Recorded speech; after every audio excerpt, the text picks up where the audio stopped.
जय हिंद साथियों, मैं आदेश आप सभी का आपके अपने परिवार राही आदि क्लासेस में स्वागत करता हूं। तो आज हम सभी हिंदी का प्रैक्टिस सेट चालू करने वाले हैं जो कि सीटेट का है।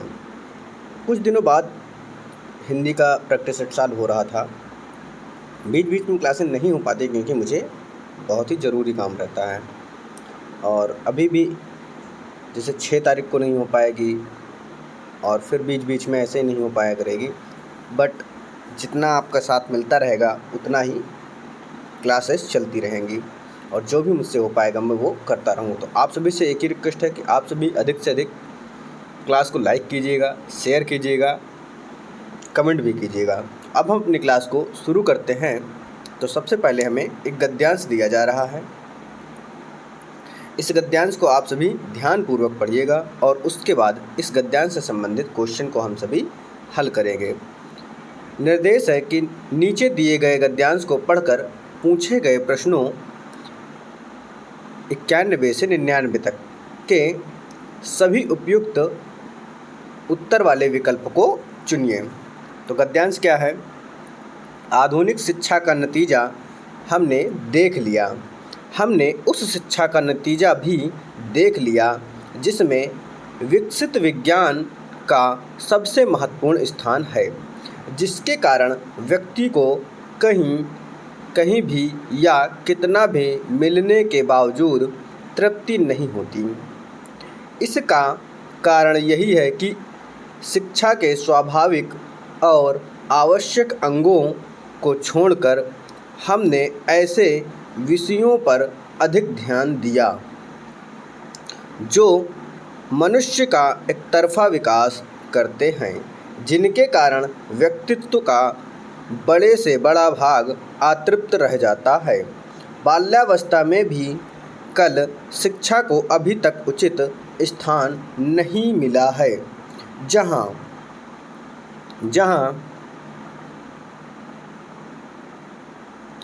जहाँ मिला भी है वहाँ बच्चा 11-12 वर्ष का होते ही उसके शिक्षा क्रम में कला प्रवृत्तियों को निकाल दिया जाता है। ऐसा ही हर्बर्ट रीड ने कहा है। किसने कहा है? हर्बर्ट रीड ने। हो सकता है क्वेश्चन पूछ लिया जाए। हमारा अनुभव हमें बताता है कि हर व्यक्ति 11 साल की उम्र के बाद किशोर अवस्था और उसके बाद भी सारे जीवन काल तक किसी न किसी कला प्रवृत्ति को अपने भाव प्रकटन का जरिया बनाए रख सकता है। आज के सभी विषय जिन पर हम अपनी एकमात्र श्रद्धा करते हैं, जैसे गणित, भूगोल, इतिहास, रसायन शास्त्र और यहाँ तक कि साहित्य भी जिस तरह पढ़ाए जाते हैं उन सब की बुनियाद तार्किक है।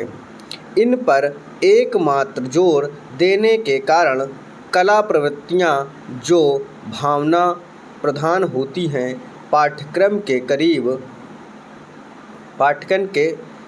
करीब निकल जाती हैं। ये प्रवृत्तियाँ केवल पाठ्यक्रम से ही नहीं निकल जाती बल्कि इन तार्किक विषयों को महत्व देने के कारण व्यक्ति के दिमाग से भी बिल्कुल निकल जाती हैं। किशोर अवस्था को इस तरह गलत रास्ते पर ले जाने का नतीजा भयानक हो रहा है। सभ्यता रोज बरोज बेढंग होती जा रही है। व्यक्ति का गलत विकास हो रहा है। उसका मानस अस्वस्थ है, परिवार दुखी है, समाज में फूट पड़ी है और दुनिया पर ध्वंस करने का जर चढ़ा है। इन भयानक अवस्थाओं को हमारा ज्ञान विज्ञान सहारा दे रहा है। आज की तालीम भी इसी दौड़ में साथ दे रही है। तो ये रहा आपका गद्यांश।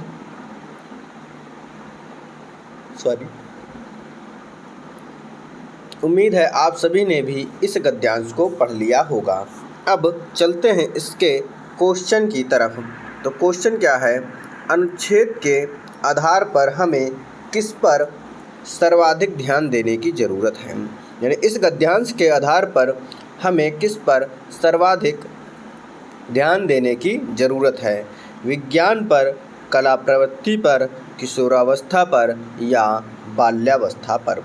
तो इस गद्यांश में ही कहा गया था जब बच्चे किशोरावस्था तक आते हैं उनकी कला प्रवृत्ति समाप्त कर दी जाती है। ध्यान देने की आवश्यकता कहाँ पर है? उनकी कला प्रवृत्ति पर ध्यान देने की आवश्यकता है। अब आता है अगला, अनुच्छेद के अनुसार गणित, भूगोल, इतिहास आदि विषय हैं तर्क प्रधान, भाव प्रधान, कला प्रधान या बोध प्रधान। तो आप सभी ने देखा है गद्यांश में ही कहा गया था ये सभी कैसे हैं? तर्क प्रधान हैं। कैसे? तर्क प्रधान विषय हैं। अब आता है अगला क्वेश्चन। तो अगला क्वेश्चन क्या है कि ज्ञान विज्ञान को बहुत अधिक महत्व देने के कारण समाज उन्नति कर रहा है, समाज में विभाजन हो रहा है, या व्यक्ति सृजन की राह पर है, या व्यक्ति विध्वंस की राह पर नहीं है। तो आपका जो उत्तर होगा वह सही विकल्प क्या होगा कि समाज में विभाजन हो रहा है। यह बात भी गद्यांश में आई हुई है। क्या हो रहा है कि ज्ञान विज्ञान का बहुत अधिक महत्व देने के कारण समाज में क्या हो रहा है? विभाजन हो रहा है। अगला क्वेश्चन है, किशोरावस्था तार्किकता की प्रधानता और भाव के अभाव में डैश का रास्ता अपना रही है। पतन का रास्ता अपना रही है, ज्ञान का रास्ता अपना रही है, प्रगति का रास्ता अपना रही है, या कर्म का रास्ता अपना रही है। तो किशोरावस्था तार्किकता की प्रधानता और भाव के अभाव में किसका अभाव है? तो पतन के कारण। क्या? पतन का रास्ता अपना रही है। अब आता है अगला क्वेश्चन। अगला क्वेश्चन क्या है? इनमें से कौन सा शब्द समूह से भिन्न है? इन चारों विकल्पों में भिन्न विकल्प का चयन करना है। तार्किक, स्वाभाविक, साहित्यिक या साहित्यिक अभिव्यक्ति। तो जो इनमें से भिन्न है वह है अभिव्यक्ति। क्या? अभिव्यक्ति। क्योंकि तार्किक, स्वाभाविक, साहित्यिक इन सभी में क्या है? इन सभी में इक प्रत्यय लगा हुआ है। क्या? इक प्रत्यय लगा हुआ है। लेकिन अभिव्यक्ति व्यक्ति शब्द होता है, अभी इसमें क्या हो जाएगा? उपसर्ग हो जाएगा। क्या हो जाएगा? अभी उपसर्ग हो जाएगा। यहाँ पर शब्द क्या है? तर्क शब्द है। क्या? तर्क शब्द में इक है। यहाँ पर साहित्य है, साहित्य, साहित्य में इक प्रत्यय लिखा है, और यहाँ पर स्वभाव है। क्या? स्वभाव। यहाँ लिखते हैं क्या है? स्वभाव। तो यहाँ पर इक प्रत्यय है तार्किक, स्वाभाविक, साहित्यिक में। अब आगे देखते हैं अगले क्वेश्चन पे। तो अगला क्वेश्चन हमारा है, क्वेश्चन क्या कह रहा है? आज की तामील भी इसी दौड़ में साथ दे रही है। वाक्य में निपात है। निपात क्या होता है कि किसी भी वाक्य को जब जोड़ देने के लिए कोई शब्द को यूज किया जाता है, उपयोग किया जाता है, तो वही निपात कहलाता है। जैसे आज की तामील भी इसी दौड़ में साथ दे रही है। तो यहाँ पर क्या हो जाएगा? निपात। आज भी इस में। तो सही उत्तर क्या होगा कि तामील भी। तो क्या हो जाएगा? भी जो है यह निपात का कार्य कर रहा है। अगला क्वेश्चन है, विकसित शब्द में प्रत्यय है। अब विकसित शब्द में हमें प्रत्यय बताना है। सित, इत, ता या सत, कौन सा प्रत्यय है? विकास आपका मूल शब्द है क्या? विकास आपका मूल शब्द है। अब इसमें इत प्रत्यय लगा है क्या? इत प्रत्यय लगा दिया गया है, तो हमारा जो शब्द बना वह बन जाता है विकसित। क्या? विकसित शब्द बन जाता है। अब आगे देखते हैं, अगला क्वेश्चन है, अनुच्छेद के आधार पर यानी गद्यांश के आधार पर कहा जा सकता है कि आधुनिक शिक्षा का नतीजा कैसा है? सुखद है, औसत है, दुखद है या पता नहीं। तो क्या हो जाएगा कि आधुनिक शिक्षा का नतीजा दुखद है। क्या हो जाएगा? सही उत्तर आपका दुखद है हो जाएगा। अब आते हैं अगले क्वेश्चन पे। तो अगला क्वेश्चन क्या है कि आधुनिक शिक्षा में किस विषय को सबसे अधिक महत्व दिया जाता है? कला को, विज्ञान को, भाषा को, इतिहास को। तो आधुनिक शिक्षा में सबसे ज़्यादा जो महत्व दिया जाता है वह दिया जाता है विज्ञान को। किसको? विज्ञान को दिया जाता है। अब आते हैं आगे है कि निम्नलिखित काव्यांश यानी आपको कविता दिया गया है, पढ़कर पूछे गए प्रश्नों। अब इस कविता को पढ़ना है, उसके बाद 100 से लेकर 105 तक के सबसे उपयुक्त उत्तर वाले विकल्प का चयन करना है। तो आप सभी भी इस कविता को पढ़िएगा। साकार दिव्य गौरव विराट, पौरुष के पूंजी भूत ज्वाल, मेरी जननी के हिम किरीट, मेरे भारत के दिव्य भाल, मेरे नगपति मेरे विशाल, युग युग अजेय निर्बंध मुक्त, युग युग गर्वोन्नत नित महान, निस्सीम व्योम में तान रहे, निस्सीम व्योम में तान रहे, युग से किस महिमा का वितान, कैसी अखंड यह चिर समाधि, यतिवर कैसा यह अमर ध्यान, तू महाशून्य में खोज रहा किस जटिल समस्या का निदान, उलझन का कैसा विषय जाल, मेरे नगपति मेरे विशाल। तो ये रहा आपका काव्यांश। तो उम्मीद है आप सभी ने भी इस काव्यांश को पढ़ लिया होगा। अब चलते हैं इस काव्यांश से पूछे गए क्वेश्चन की तरफ। तो सबसे पहला क्वेश्चन है आपका कि हिम किरीट का आशय है। हिम किरीट का आशय है ठंडा मुकुट, बर्फ का मुकुट, चांदी का मुकुट या स्वर्णिम मुकुट। तो हिम किरीट का आशय जो होता है वह होता है बर्फ का मुकुट। क्या? बर्फ का मुकुट।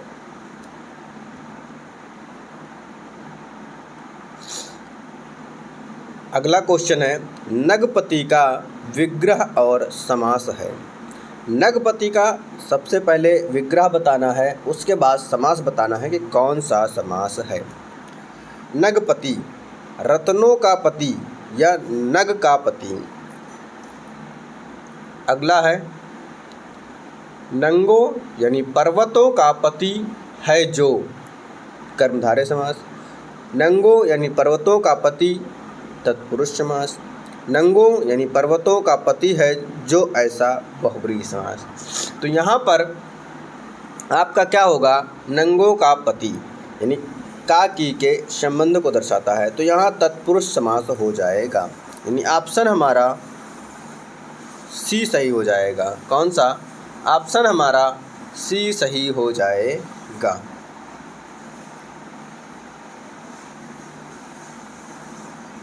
अगला क्वेश्चन है कि किस पंक्ति में कहा गया है कि हिमालय शक्ति की ज्वालाओं का ढेर है? युग युग अजय निर्बंध मुक्त, मेरे भारत के दिव्य भाल या पौरुष के पूंजी भूत ज्वाल, साकार दिव्य गौरव विराट। तो यहाँ पर किस पंक्ति में हिमालय की शक्ति की ज्वालाओं का ढेर है यह कहा गया है? तो पौरुष के पूंजीभूत ज्वाल। तो ऑप्शन सी जो है हमारा सही उत्तर हो जाएगा। अब आता है अगला क्वेश्चन, जिसे जीता ना जा सके उसके लिए कविता में कौन सा शब्द प्रयुक्त हुआ है? जिसे जीता ना जा सके, अजेय, अखंड, अमर, दिव्य। तो जिसे जीता ना जा सके उसे अजेय कहते हैं। क्या कहते हैं? अजेय कहते हैं। अगला क्वेश्चन है, निस्सीम में कौन सी संधि है? आपको बताना है कि निस्सीम शब्द में कौन सी संधि है? स्वर संधि, व्यंजन संधि, विसर्ग संधि या दीर्घ संधि। तो निस्सीम क्या होगा इसका संधि विच्छेद? निधन सीम। क्या? निधन सीम। तो अब आपको पता चल गया कि यहाँ पर क्या है? विसर्ग संधि है। कौन सी? विसर्ग संधि है।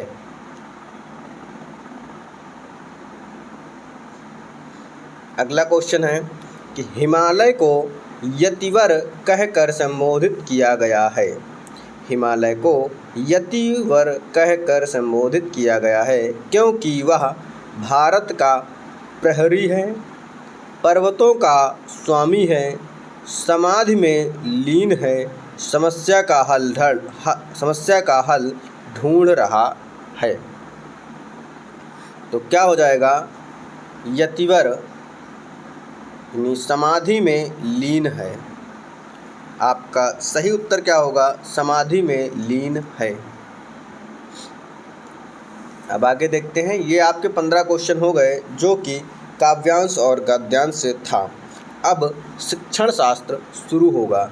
तो शिक्षण शास्त्र के लिए नीचे निर्देश दिया गया है कि नीचे दिए गए प्रश्नों के लिए सबसे उचित विकल्प का चयन करें। तो पहला क्वेश्चन क्या है कि प्राथमिक स्तर पर बच्चों की भाषा का आकलन करने का उद्देश्य है। बच्चे कैसे हैं? प्राथमिक स्तर के हैं, उनकी भाषा का आकलन करना है।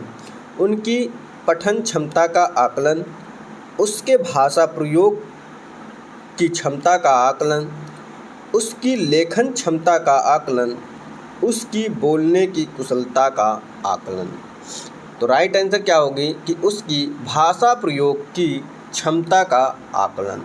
तो हमारा जो विकल्प सही हो जाएगा वह बी विकल्प हो जाएगा।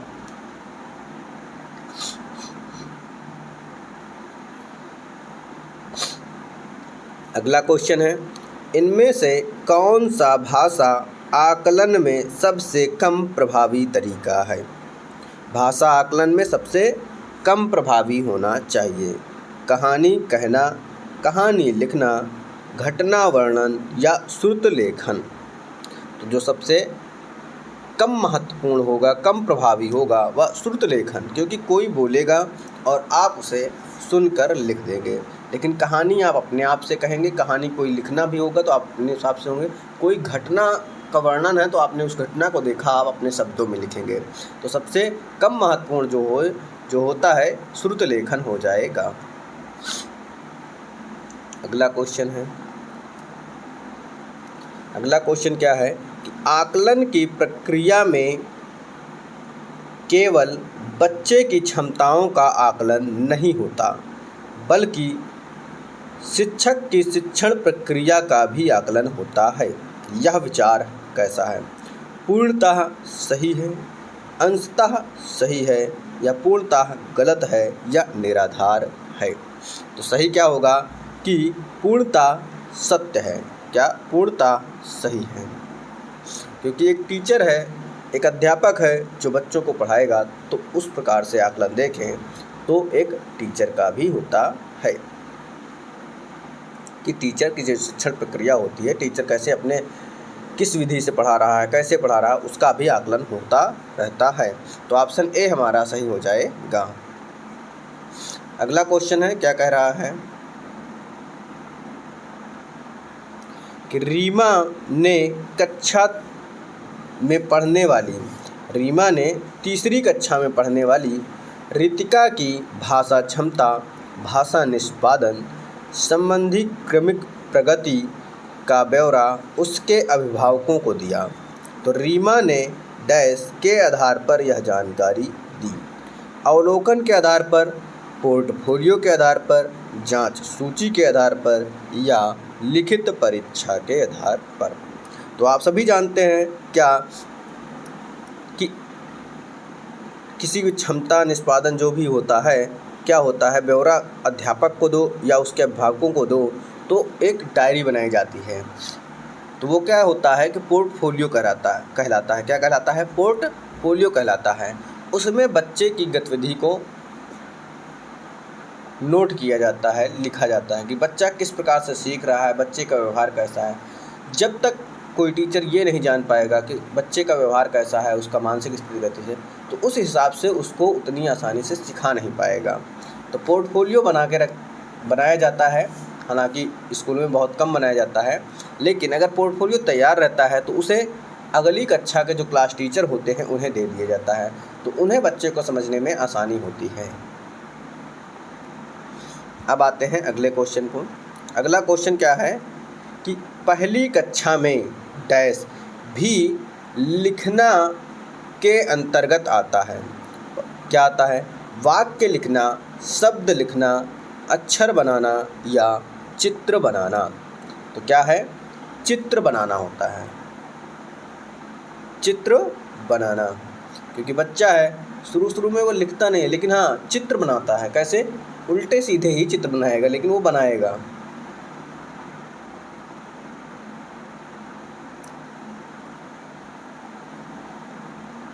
अगला क्वेश्चन क्या है कि प्राथमिक स्तर पर पढ़ना सीखने में सबसे कम महत्वपूर्ण है।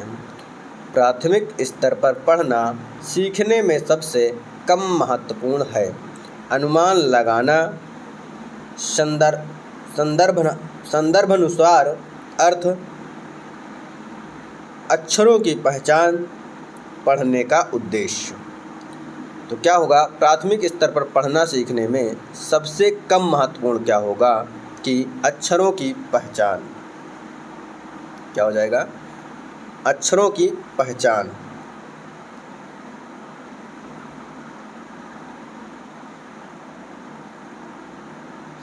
अब आते हैं अगले क्वेश्चन पे। तो अगला क्वेश्चन है, भाषा अर्जन क्षमता किसके साथ संबंधित है? भाषा अर्जन की जो क्षमता है वह किसके साथ संबंधित है? पियाजे के साथ, चॉम्स्की के साथ, स्किनर के साथ या ब्रूनर के साथ? तो जो भाषा अर्जन की क्षमता है वो चॉम्स्की के अनुसार है। किसके? चॉम्स्की के से संबंधित है।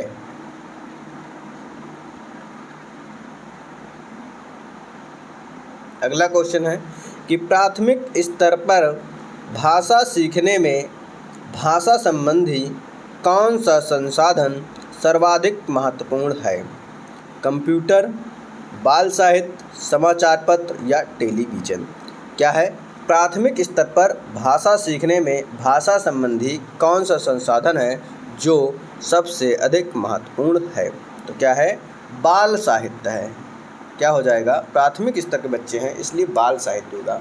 आप देखते हैं जो बच्चों की पुस्तकें होती हैं छोटे छोटे, उनमें बाल साहित्य होता है, यानी कविताएं होंगी, कहानियाँ होंगी, लेकिन उनमें फिगर होता है, जो चित्र बना के दिया जाता है अच्छे, क्योंकि बच्चा उस चित्र को भी देखता है और उससे समझने की कोशिश भी करता है, जैसे भी टीचर समझाए।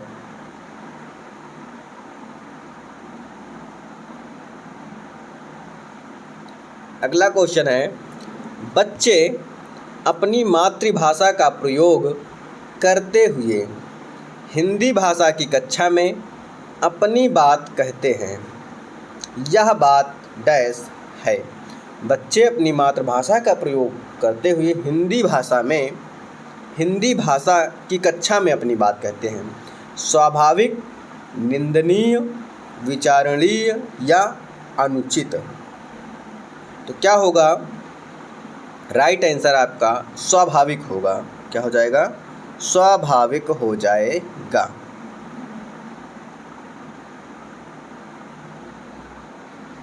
अब आता है अगला क्वेश्चन। अगला क्वेश्चन क्या कह रहा है, बहुभाषिकता हमारी पहचान भी है और हमारी डैश व डैश का अभिन्न अंग भी।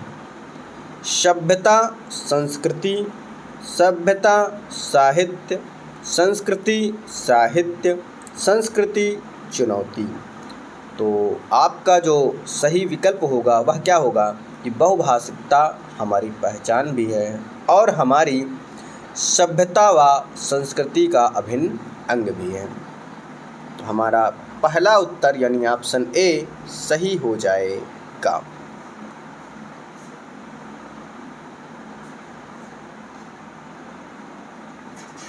अगला क्वेश्चन है कि प्राथमिक स्तर की पाठ्य पुस्तक में कार्टून, भाषण, विज्ञापन आदि बच्चों के भाषा क्षमता विकास में डैश हैं, सहायक हैं, बाधक हैं, निरर्थक हैं या अनुपयोगी हैं।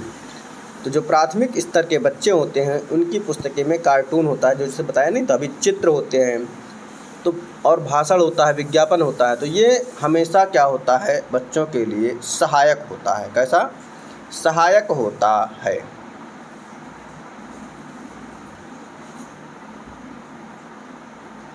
अब है अगला क्वेश्चन कि पाँचवीं कक्षा की सुहावनी पाँचों किन्हें, आँखें, दोनों आदि शब्द लिखती है। आप सुहानी के लेखन क्षमता के बारे में क्या कहेंगे? वह अनुनासिक चिन्ह का प्रयोग बिल्कुल नहीं जानती। वह अनुनासिक चिन्हों के प्रयोग के प्रति सजग है। वह अनुनासिक चिन्ह के प्रयोग के प्रति लापरवाह है। वह अनुनासिक चिन्ह के नियम का अति सामान्यीकरण करती है। तो राइट आंसर क्या हो जाएगा कि वह अनुनासिक चिन्ह के नियम का अति सामान्यीकरण करती है, यानी प्रयोग करती है। तो राइट आंसर हमारा ऑप्शन डी सही हो जाएगा। अब आता है अगला क्वेश्चन। अगला क्वेश्चन क्या है कि विद्यालय में भाषा शिक्षण के लिए कोई कार्यक्रम शुरू करते समय सबसे महत्वपूर्ण है। तो जो सबसे महत्वपूर्ण हो उसका चयन करना है, उस विकल्प को चुनना है। बच्चे की लिखित क्षमता को पहचानना, बच्चे की सहज भाषाई क्षमता को पहचानना, बच्चे की सहज मौखिक अभिव्यक्ति को पहचानना या बच्चे की पठन क्षमता को पहचानना। तो सही उत्तर क्या होगा कि बच्चे की सहज भाषाई क्षमता को पहचानना। आपका बी विकल्प सही हो जाएगा। क्या? बी विकल्प सही हो जाएगा।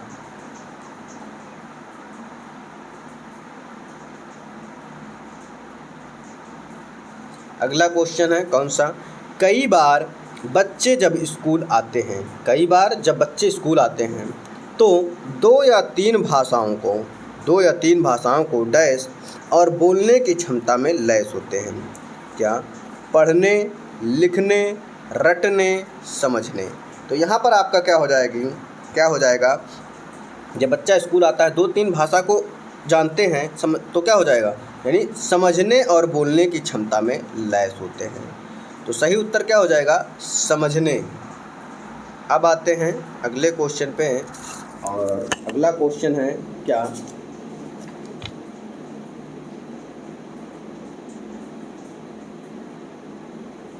कि किसी विषय को सीखने का मतलब है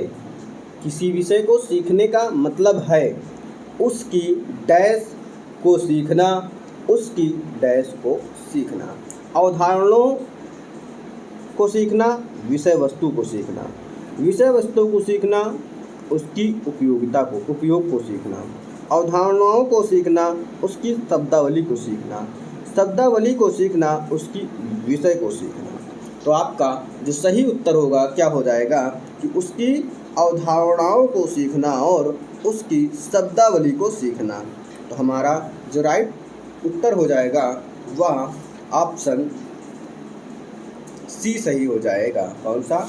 ऑप्शन सी सही हो जाएगा। तो उम्मीद है आपको यह प्रैक्टिस सेट, यह हिंदी का प्रैक्टिस सेट सीटेट के लिए पसंद आया होगा। तो आप सभी से एक ही रिक्वेस्ट है कि अधिक से अधिक सहयोग करें ताकि कुछ और नया कर सकें। तो आज की क्लास यहीं पे समाप्त की जाता है। आप सभी को इस क्लास में जुड़ने के लिए बहुत बहुत धन्यवाद।